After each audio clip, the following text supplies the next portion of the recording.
கொடையாக பெற்றீர்கள், கொடையாக வழங்குங்கள். இது இயேசு கிறிஸ்துவுக்குள் பிரியமான என் சகோதர சகோதரிகளே, இந்த நிமிட நட்சத்திரக்கு இயேசுவின் நாமத்தில் நான் உங்களை அன்போடு அழைக்கிறேன். கொடையாக பெற்றீர்கள், கொடையாக வழங்குங்கள். இலவசமாய் பெற்றீர்கள், இலவசமாய் கொடுங்கள். மனிதனுடைய பொது நன்மைக்காக பரிசுத்த ஆவியானவர் இத்தகைய கொடைகளை கொடுக்கிறார். கடவுள் பரிசுத்த ஆவியானவர் வழியாக மனிதனுக்கு இத்தகைய கொடைகளை, வரங்களை கொடுக்கிறார். அப்போ கொடையாக பெற்றதை கொடையாக கொடுக்கணும், இலவசமாய் பெற்றதை இலவசமாய் கொடுக்கணும். அதை நாம் விளம்பரப்படுத்துகின்ற பொழுது,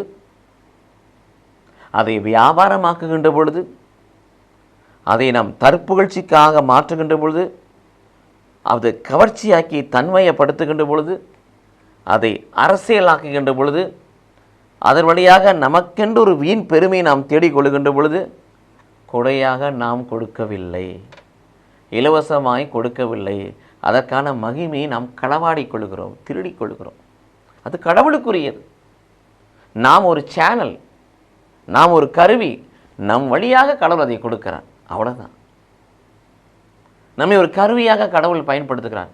மனிதனுடைய பொது நன்மைக்காக கடவுள் நம்மை பயன்படுத்தி நம் வழியாக அந்த கொடைகளை, வரங்களை, ஆசீர்வாதங்களை கொடுக்கிறார். அதனால் அதை நாம் கொடுக்கிறோம் என்பது அர்த்தமாகாது. என்ன நடக்கிறது?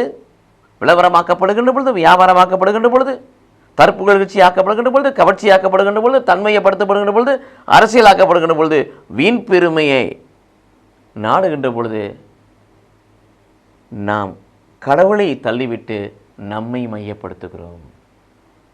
ஆக இத்தகைய வீண் பெருமைகளுக்கு இடம் கொடாதபடி கடவுளுடைய மகிமைக்கான இந்த பணியை செய்வோம். கடவுள் நம்மை ஆசீர்வதிப்பாராக. ஆமென்.